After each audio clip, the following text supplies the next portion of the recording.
Hello, everyone, and thank you for tuning into our channel once again. I'm Dennis Morris, and I'm the minister for the Jefferson Church of Christ in Jefferson, Texas. We're going to be in John chapter 9 today as we continue in our study, and we find at this point in the life of Christ that he is now passing by a blind man, and the disciples have a question. Notice it says in verse 1, "And Jesus passed by and saw a man that was blind from his birth, and his disciples asked him, saying, Master, who did sin, this man or his parents, that he was born blind?" And so notice the question. You know, a lot of times people in the world, they kind of look at things in a strange way. They think if something bad happens to you, it's because you must be bad. Matter of fact, that was the whole issue in the book of Job. His friends thought that Job had done something bad because bad things had happened in his life. And Job was trying to say, "I'm not done anything wrong, guys." And he held on to his integrity. And we just need to realize that sometimes bad things happen. I mean, bad things happen to bad people.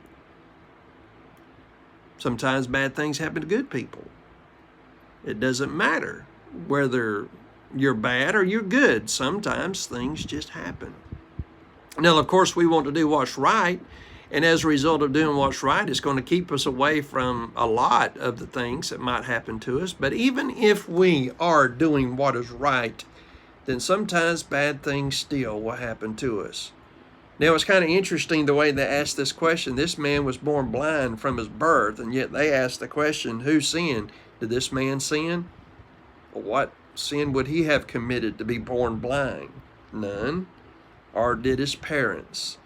And of course, we find that Jesus, didn't say anything as far as the question that was asked, but he did answer them in this way. He said, "Neither hath this man sinned nor his parents, but that the works of God should be made manifest in him."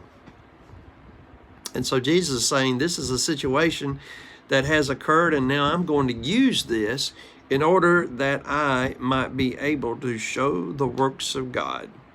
And he was going to manifest those works unto his disciples, unto the man that was blind, and to many others as a result of this man being healed. Now, it's interesting, too, because Jesus now makes another statement, and he says this in verse 4, of John 9. He said, "I must work the works of him that sent me while it is day. The night cometh when no man can work. As long as I am in the world, I am the light of the world." Remember, in the Gospel of John, we have a number of I ams that Jesus brings out to us. And this is yet one of those many I ams. He says, I am what? I am the light of the world. And so, indeed, Jesus was one who brought light.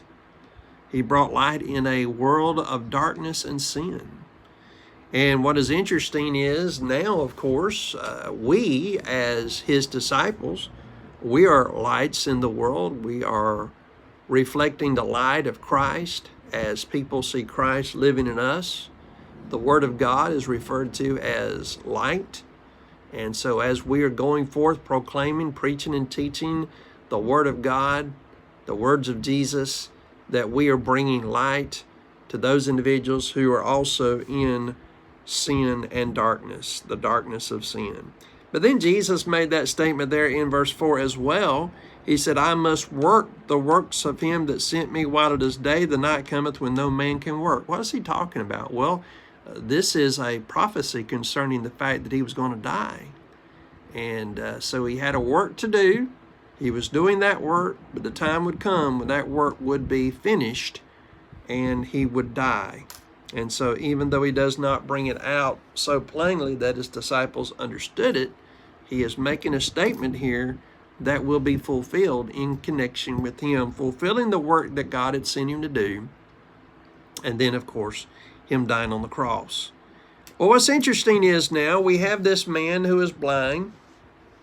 He has not done anything wrong. His parents have not done anything wrong. He was just born in that situation, and yet Jesus is going to use that to help him and even help others. But notice what Jesus did, and this is kind of interesting here. You would say, well, why didn't Jesus just touch the man's eyes and heal him? Well, I think there's a reason behind it, and we'll find out. Notice in verse 6 it says, and when he had spoken, what? Jesus spat on the ground and made clay of the spittle and anointed the eyes of the blind man with the clay. And so he has now put clay on his eyes. A lot of folks say, gross. Well, let me tell you something. If I was blind, it wouldn't matter what Jesus did. If I was that man in the first century and Jesus was there with me, I wouldn't care what he did in order that I might be able to see. And so this didn't offend him any. And so as we go on, notice also that after the Lord made the clay and put it on the man's eyes, that he told him, go wash in the pool of Siloam, which is interpreted what? Sent. And so now Jesus sends him so that he might wash his eyes clean of the clay and come seeing. Notice it says there in verse 7, and he went his way therefore and washed and came seeing. And so could you imagine? This is a man who has been born blind. He's never seen anything, and yet now he comes and he is seeing. What a wonderful thing. Now, of course, should we say that he is somewhat the talk of the town, because there in verse 8, his neighbors start asking the question, is this the same man? The one that we sit there and the one that begs for food, is this the beggar, the blind beggar? Well, in verse 8, the neighbors thereof, and they which before had seen him that was blind, and the American Standard says, that was a beggar, said, is not this he that sat and begged? And some said, what? This is he. Others said, what? Well, it's like him, but he said, I am he. Verse 10, therefore said they unto him, how were thine eyes opened? In other words, how are you now able to see? I mean, could you imagine? You know, you've helped this guy before, go and sit him down and helped him so that he could, make a living. And then possibly you were one that would walk by and see the man begging, and you would help him. People knew him. They knew his situation. They knew what was going on in his life. And yet now he's able to see. How is your eyes open? Tell us how your eyes are open. And he said in verse 11, a man that is called Jesus made clay and anointed mine eyes, and said unto me, go to the pool of Siloam and wash. And I went and washed, and I received sight. In verse 12, they said, where is he? And he said, I don't know. Well, of course, he was blind, so he don't even know what Jesus looks like. And as he was traveling to the pool to wash his eyes, he didn't know where Jesus went. He didn't know if he remained where he was or if he was gone already. And now we find the Pharisees come on the scene. Because in verse 13, they brought this man to the Pharisees. They brought to the Pharisees him that aforetime was blind. And it was the Sabbath day when Jesus made the clay and opened his eyes. Now, a genuine miracle has been done here. This man that's been blind for all of these years is now able to see. You would think that everybody and their brother would be rejoicing because this man now is able to see. Remember, Jesus said, I am the light of the world. He enabled this man that he might be able to see. But now notice what takes place among the Pharisees. They brought the man to the Pharisees, and now we find that it was on the Sabbath that Jesus had made the clay and opened the man's eyes. In verse 15, then again the Pharisees also asked him how he had received his sight. And he said unto them, he put clay on mine eyes, and I washed and do see. And so he tells them, Jesus healed me. He spat in the ground and made clay, and then he put it on my eyes, and I went and washed, and now I'm healed. And so what will their reaction be? Well, it's varied here. And this is kind of interesting too, because you'll find that some are saying one thing about Jesus and then others are saying something else. And so there's actually a division among the Pharisees concerning Jesus, which is really also an amazing thing. And so they asked him that question. In verse 16, you start seeing the reactions of the Pharisees. Some said, "This man is not of God because he keepeth not the Sabbath day." Well, what were they saying? Well, you know what? When he spat and he picked up that dirt that he spat in and he made it into clay, he worked. He worked. And then he put it on that guy's eyes and he healed the man, which is not supposed to be done on the Sabbath day. Well, you know what? This is the second stanza of the same tune. They've already said this before, that Jesus healed on the Sabbath day and that he was wrong in healing on the Sabbath day, and Jesus has already answered this. And so here we have them falling right back into the same arguments again that Jesus has already answered. Now, why would they do that? Well, because they're not listening to him. Matter of fact, in the last chapter, we find that Jesus kept telling them, "I have come to tell you the truth, but you're not listening. You won't hear me." And of course, they should have believed what Jesus was saying.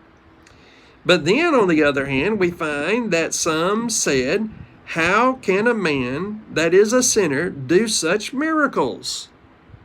And they're saying, wait a minute. Look what he's doing. Look at the miracles that he's doing. How in the world can he be doing these things if he was a sinner? And remember now, they've already said he has a devil. How can he be doing these things if he has a devil? There's no way Jesus would be doing these things if he was of Satan, but he is of God. And so you have a division even among the Pharisees concerning Jesus as to who he is. Well, verse 17, they said unto the blind man again, "What sayest thou of him, that he hath opened thine eyes?" He said, "He is a prophet." Well, even the blind man, of course, was coming around and realizing there was something different about Jesus. Well, he says he is a prophet. Matter of fact, according to Deuteronomy, back in Deuteronomy, you'll find that Moses prophesied back there in Deuteronomy chapter 18, I believe it was, how that there would be the great prophet that would come. Well, Jesus is that great prophet. And so even the blind man was starting to come around as to Jesus being someone that was of God. And reminds us also of Nicodemus back there in John chapter 3 and verses 1 and 2. Well, he said he's a prophet. In verse 18, "But the Jews did not believe concerning him that he had been blind and received a sight, until they called the parents of him that had received sight." And so here you have a situation. Some are saying this is the man. Some are saying this is not the man. He just kind of looks like him. And he's saying, "I am the man." And, here you have the Pharisees, saying, "Well, who healed you and how did he do it?" And then, of course, trying to argue about Jesus and what he did and by what authority he was doing the things he was doing. Now we find that the Pharisees are going to resolve this issue by bringing in the blind man's parents, and they're going to be talking to them. Well, we'll find out more Monday in connection with what Jesus says to these individuals and how they, of course, continue to question people. The blind man, the man that was healed, and now, of course, his parents, they're trying to get to the bottom of this thing and try to find out what it's all about. And mainly, of course, to try to find fault with Jesus. But it's interesting that there's now a division among even the Pharisees concerning him. Well, thanks for tuning in, and we do hope and trust that you'll have a blessed day.